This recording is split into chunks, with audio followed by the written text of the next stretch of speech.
আজকে একটা সুন্দর লেয়ার কাট স্কার্ট কাটিং করব।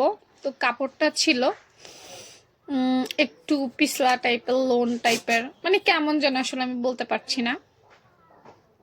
এগুলোর পানা অনেক বেশি হয়, এগুলো কাটিং করতে এত বেশি ঝামেলা, কিন্তু কাটতে তো হবে, তাই না? তো এই ধরনের কাপড়গুলো কাটিং করার সময় খুব সাবধানতা অবলম্বন করতে হয়। এটা হাঁটু থেকে কুচি দিব, উপরের অংশে রাবার দিব, এবং এটা লং হবে 36 ইঞ্চি।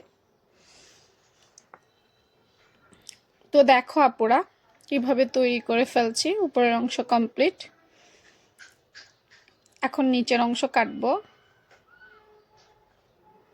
নিচের অংশটা যাতে সমান সুন্দর হয় সেজন্য আবার সাইড থেকে কাটার চেষ্টা করছি, কারণ এগুলো মিডল থেকে নেওয়া যাবে না, কারণ এগুলো পানা বেশি, তো তাই এগুলো খুব সুন্দরভাবে কাটতে হবে।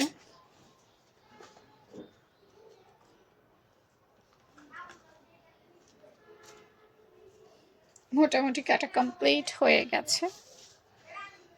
উপরের অংশ এবং নিচে যে কুচি দিব সেই অংশ।